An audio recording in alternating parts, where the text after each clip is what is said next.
Bonsoir. Alors, j'ai d'abord une question très simple, c'est-à-dire à quel terme arabe référerait les notions de virilité et de masculinité? Oui, Dakar, Si vous Mouroua, permettez, oui. Dakar pour masculin. Pardon. Dakar pour masculin. Dakar. Oui. Mouroua pour la virilité aristocratique. Fouhoula et Roujoula. Fouhoula avec la connotation sexuelle et Roujoula plus générale. Ben justement, c'est là où un peu moi je tiquerais parce que. J'en ai pas trouvé d'autres. Non, d'après ce que. J'ai interpellé des spécialistes, vraiment, Oui. ça, vous pouvez me faire confiance, des Libanais, des Marocains, et c'est ce qui m'est toujours systématiquement revenu. Ceci étant dit, voilà, il est possible qu'il y ait des nuances, et comme toujours dans la traduction. Parce que justement, pour moi, d'après mes connaissances très, très modestes sur la question, la virilité renverrait au mot arabe de fouhoula. Oui, fouhoula. Alors que la masculinité référerait à la notion de rujula.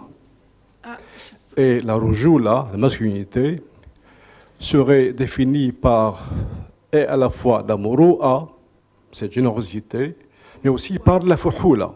C'est-à-dire que la masculinité renvoie à la virilité sauvage, mais également à la muru'a, à cette virilité éduquée, contenue et apaisée. Bref, là n'est pas la question. Là n'est pas ma question. Ma question, c'est que vous écrivez l'histoire, bien sûr à partir de ces deux catégories-là, le passage d'une virilité sauvage pré-islamique à une masculinité civilisée, établie, civilisée, c'est ça. Écoutez, s'il vous plaît, ne m'interrompez pas, laissez-moi finir mon analyse, c'est ma question, n'est-ce pas? Je vous en prie. Donc, c'est le passage à une masculinité civilisée, policée, donc citadine, nous sommes d'accord, mais là n'est pas la question. Et puis, après cela, cette période de masculinité policée n'a duré que très peu de temps, finalement. Elle a duré, disons, selon votre description, durant la période du prophète et des califes éclairés. Et après, c'est la tombée dans le despotisme. Jusqu'au XXe, XIXe siècle, où le monde musulman s'est ouvert à la modernité et à la démocratie. Et là, on peut dire que ce passage d'une virilité sauvage à une masculinité policée, en fait, il ne s'agit pas d'une révolution. Au contraire, c'est une continuité dans le patriarcat et pour le patriarcat. C'est-à-dire que ce que le prophète a fait finalement, il n'a fait que régulariser, que sacraliser cette virilité pré-islamique. Et du coup, il n'y a pas vraiment deux coupures. La coupure va avoir lieu justement avec cette tentation démocratique où il s'agit justement de déviriliser et de démasculiniser le pouvoir politique. C'est ça l'enjeu. Nous sommes d'accord. Et dans ce contexte-là, il y a justement la naissance de l'islamisme comme étant une contre-réforme, comme étant un rejet de cette dévirilisation et de cette démasculinisation. Nous sommes d'accord, c'est pas jusque-là. Et bien sûr, se pose la question d'une masculinité nouvelle, égalitaire, qui renonce à ses privilèges et à ses pouvoirs. Là, nous sommes d'accord. Mais tout cela me pose la question, très simple, très ordinaire, pourquoi le genre est-il intraitable? Dans quel sens est-il intraitable? Parce que justement, quand on appelle à une masculinité nouvelle, égalitaire, c'est que l'on croit au fond de soi qu'il est traitable. Bon, merci, Sidi Ami. Non, laisse-moi. Non. J'ai oublié, je te dis.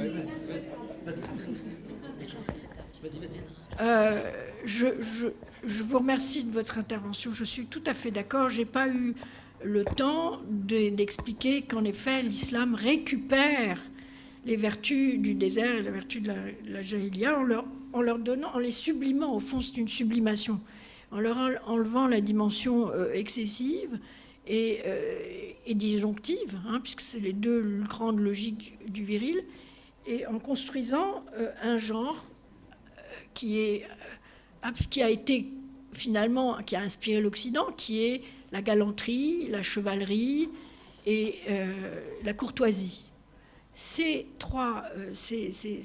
thèmes-là, ces thématiques-là, qui sont à cheval entre, on pourrait dire, le masculin et le viril, me renvoient aussi à quelque chose que je n'ai pas dit, parce que je n'ai pas malheureusement le temps de tout dire, à savoir qu'en fait, on a souvent une fluctuation, un continuum, hein, et que c'est un spectre, hein, et qu'on est très souvent dans une zone grise. On ne sait pas ce qui est ceci, où ça commence et où ça finit, le viril et le masculin.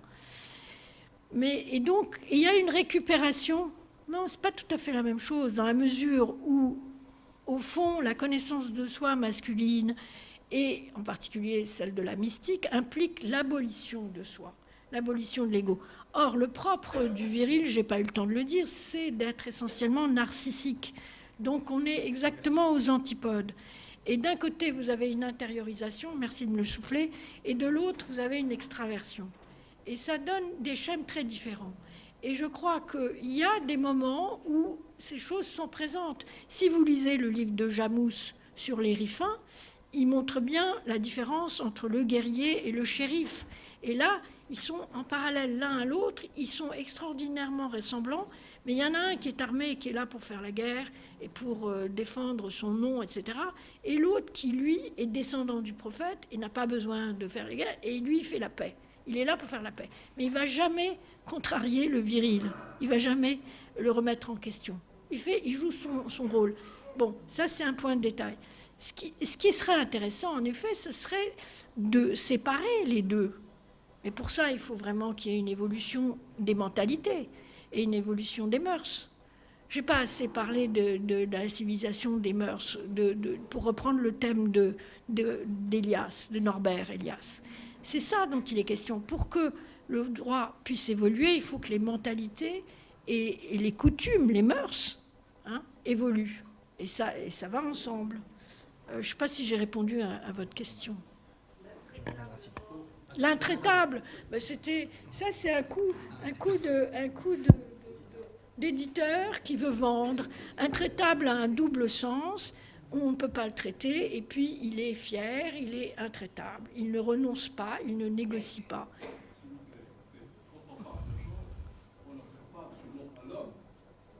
Non, mais écoutez, encore une fois, je ne peux pas parler des femmes. Ça, tout le monde l'a fait. Madame Mernissi l'a fait admirablement, d'autres ne cessent de le faire.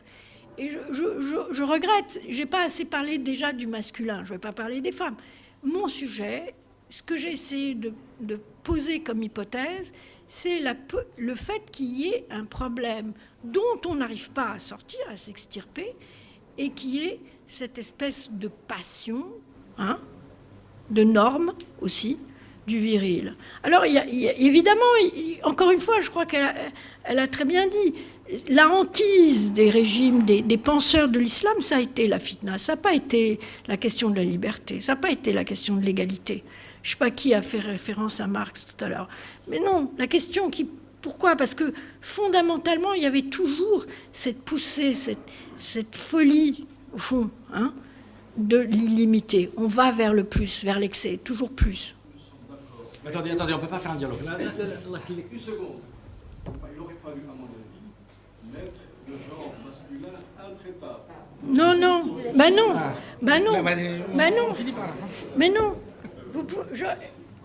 Non, puisque je fais une distinction théorique entre masculin et viril. Il n'a pas lu les livres. Ah non. Il va lire le livre, il va changer. Madame Taziri, vous me permettez, comme vous le savez, toute une tradition orientaliste avait refusé à l'islam l'émergence d'une pensée politique, du moins à l'âge classique. Depuis peu de temps, il y a des études et des recherches qui reviennent sur cette thèse orientaliste et qui essaient de démontrer qu'au moins, il y a trois traditions fondamentales. Celle les miroirs des princes, oui. La tradition des juristes, et la tradition des philosophes, et l'apogée avec Ibn Khaldoun par rapport à la théorisation de la question de l'État. Et quand on parle aussi maintenant du despotisme, on a tendance quelque part à mettre en parenthèse ces trois traditions qui, selon des chercheurs, ont essayé, du moins pendant des siècles, à séparer les deux sphères, la sphère du religieux et du politique. Et par une mauvaise lecture de la tradition des Mémoires des Princes, ou par une mauvaise lecture de la tradition juriste, ou bien par l'envoi de la tradition philosophique de la cité virtuose vers des sphères métaphysiques, ou du moins platoniciennes autres. D'accord. Et d'un autre côté, depuis peu d'années, on assiste, quand on essaie de parler un peu du politique et du religieux, à un emprunt. Quelquefois à la psychanalyse, quelquefois à l'anthropologie, quelquefois à la sociologie. Et jusqu'à maintenant, certes, la pensée arabe contemporaine n'a pas écrit un livre comme l'Antéchrist, ou comme Moïse, le monothéisme. Ça, c'est un fait. Mais est-il possible de dire que maintenant, il va falloir se référer aux sciences humaines en bonne et due forme pour lire le texte coranique, plutôt que d'avoir tendance à tomber dans une propension interprétative, mais qui n'est pas délimitée par un champ scientifique bien déterminé. Concernant l'islamisme, il y a un acharnement contre l'islamisme, tout en oubliant quand même que ce qu'on pourrait appeler la pensée politique arabe contemporaine, du moins par ces quatre représentations fondamentales, le panarabisme, le marxisme arabe et l'islamisme, quand on voit le fond des choses, la modalité de fonctionnement des trois discours est pratiquement identique. Il y a seulement la diversité des schèmes référentiels qui pose problème. Le rapport au passé pour un marxiste ou pour un panarabique comme Michel Aflaq ou pour un islamiste est pratiquement le même. La dualité halal, haram chez un marxiste ou chez un panarabique est pratiquement la même chose. C'est absolument exact. Donc, ce que j'aimerais dire, que finalement, je pense qu'il est temps de poser le vrai problème, c'est que les textes coraniques devraient être objet d'études selon les acquis des sciences humaines actuelles. Et ma dernière remarque, c'est que, comme vous le savez bien, le concept de chien n'aboie pas. Je n'ai jamais compris qu'est-ce qu'on veut dire par terre d'islam ni islam. Dans votre travail, par rapport à au moins deux traditions, chiites et sunnites, est-ce qu'il y a des similitudes, différences et divergences? En plus, qu'il y a des figures communes féminines dans l'une des traditions par rapport à l'autre qui est plus ou moins survalorisée. Merci. Merci. Je veux répondre. Je vous remercie. Je vous remercie parce que je suis absolument en accord avec vous sur les différents points que vous avez évoqués. Et je vous encouragerai à lire le Coran tel que vous l'annoncez, là, c'est-à-dire avec les sciences humaines. Ce n'était pas mon propos, mais c'est vraiment dans ce sens-là qu'on va avancer, il n'y a pas de doute là-dessus. Et tout le monde va s'en trouver délivré. Enfin, il y a une dogmatique qui est croulante, fatiguée, ruinée, enfin bon, et il y a un renouveau. Et je suis d'accord avec quelqu'un qui a dit que l'islamisme était un certain type de rapport à la modernité, était une modernisation. C'est monsieur qui a dit ça. Il a raison. Il a raison, c'est vrai. C'est un avatar, c'est ce que moi je définis comme contre-moderne aussi. C'est-à-dire qu'on utilise les outils de la modernité pour lutter contre elle. Il y a ça aussi. Donc je crois qu'en effet, il faut travailler, il faut se mettre au travail. On est face à des problèmes extrêmement graves, et si on ne les prend pas au sérieux, eh bien ça risque de se perpétuer. Ça, c'est une chose. Je crois que c'est tout, non? Qu'est-ce que c'était votre question? En fait, je n'ai pas posé de questions, quelques remarques. Ah oui, chiite, sunnite. Écoutez, moi je ne veux pas rentrer dans la différence théologique parce qu'elle me semble, au niveau politique, finalement assez oiseuse. On a un problème, c'est que les chiites travaillent, eux. Les chiites traduisent et ils font... Vous avez des instituts à Téhéran qui n'ont pas d'équivalent dans le monde sunnite. C'est-à-dire que non seulement ils traduisent absolument tout ce qui se fait aujourd'hui, je veux dire, ils traduisent Lacan, ils traduisent Blanchot, ils traduisent absolument tout ce qui se fait, ce que ne font absolument pas les Arabes, pas assez en tout cas. Mais en plus, les wahhabites vont à l'encontre de ça. D'accord ? Et donc, le fait qu'ils ont éduqué les femmes, aujourd'hui les femmes portent le voile, mais nous savons, et je crois que c'est ici très souvent le cas, qu'elles ont des meilleurs résultats que les hommes à l'université. C'est normal, elles sont réactives. Hein. Bon. Alors, plus on éduquera les femmes, plus on arrivera à une normalisation de la société, plus on va sortir de ce cercle épouvantable qui est cette idée que la mère revirilise son fils pour accéder à une certaine existence, pour une certaine reconnaissance symbolique, que le frère aîné va écraser son petit, que le père il fait comme il peut jusqu'au moment où il est lui-même évacué, comme c'est le cas chez les Ottomans, par l'héritier. Donc, je crois que c'est ça la question. Les chiites travaillent, et nous avons avec nous, contre nous, des wahhabites, qui sont des gens extrêmement néfastes, et qui, pour le moment, n'ont rien produit. Ils n'ont rien produit d'intéressant. Ils sont tous détruits. Merci.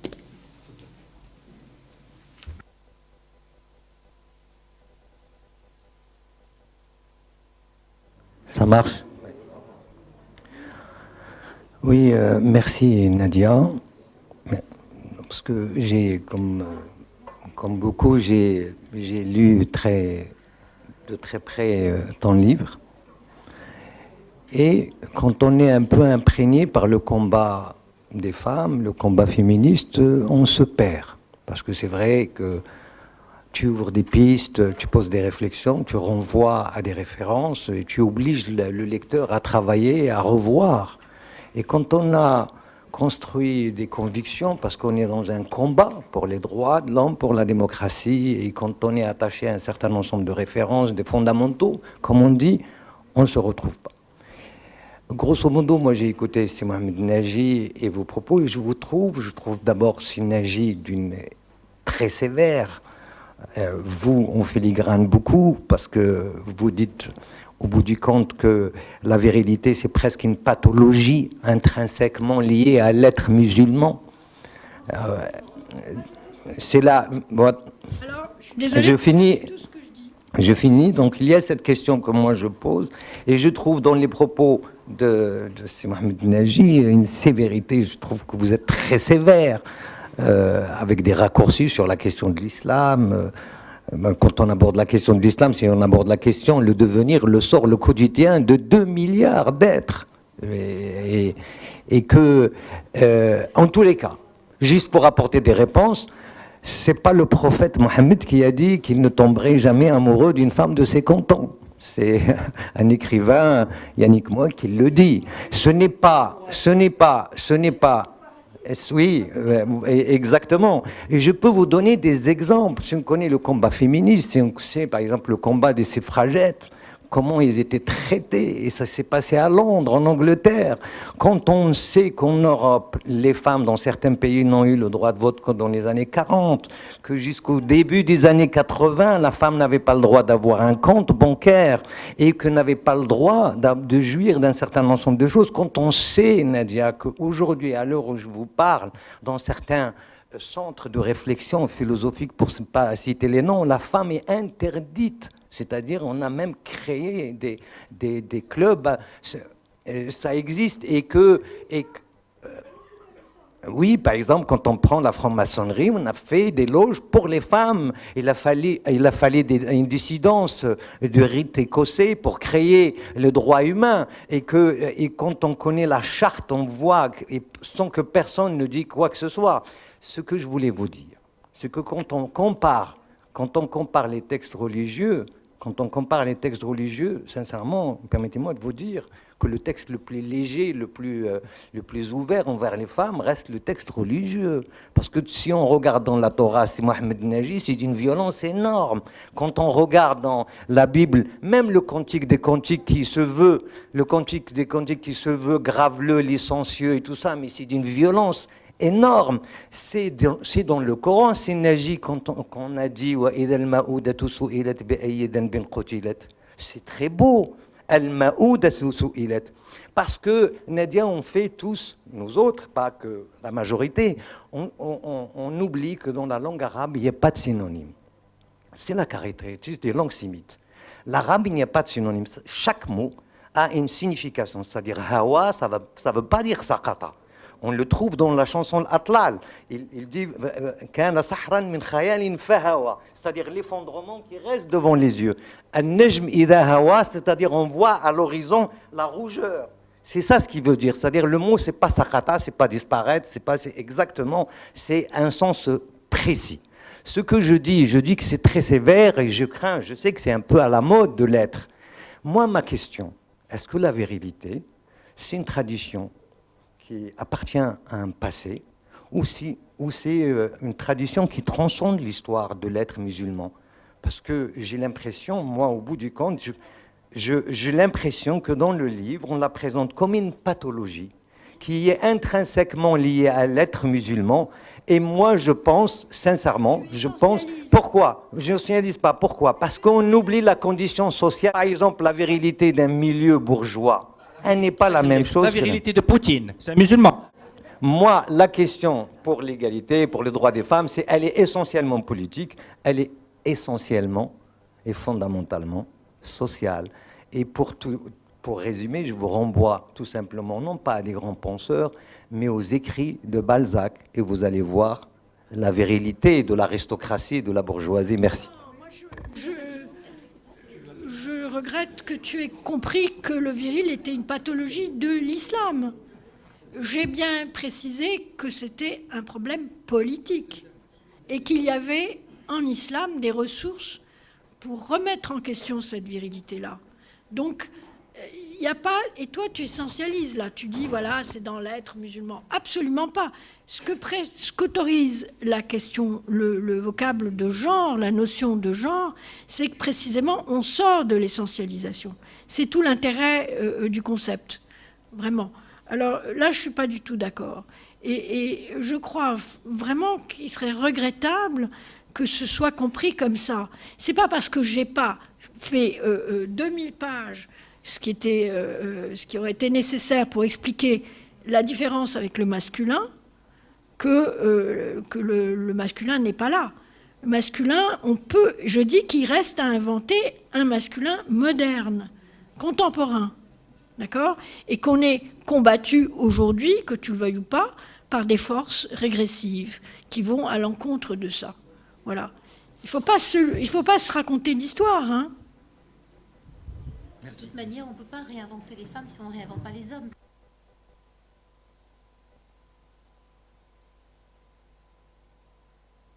Bonsoir Aïcha Lemtouni. C'est permis pour une femme de parler de virilité et de masculinité ? Je rigole. Je vous remercie. C'était très délicieux. Je voudrais seulement rebondir sur la question de Madame par rapport à la virilité héritée par les femmes, des fois. Et il y a pas mal... Pardon ? Oui. Et si vous pouvez élaborer un tout petit peu sur ce point, parce que c'est un travail qui se fait sur les deux, oui.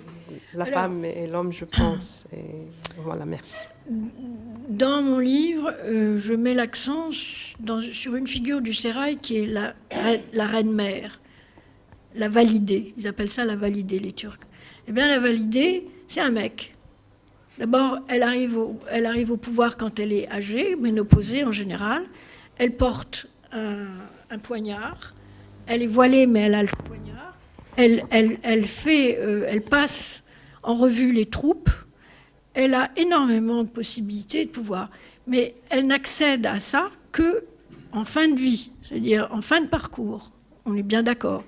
il est évident que les femmes, dès l'instant où elles ont du pouvoir, au sein de la famille ou au sein de l'État, ont tendance à se viriliser. Ben ça, c'est universel. Hein. Il suffit de voir voilà, ce qui se passe en Occident aujourd'hui. C'est évident. Mais c'est là où il y a aussi une limite du genre, de la notion de genre. Il faut dépasser, au fond, la question du genre. Il faut arriver à faire en sorte que c'est pas parce qu'on est femme qu'on est comme ci et qu'on est homme qu'on est comme ça. On est beaucoup plus complexe que ça. Et donc, la question de la virilisation de la femme, bon, bah, on peut la regretter, mais elle est normale, elle est réactive. Hein, voilà.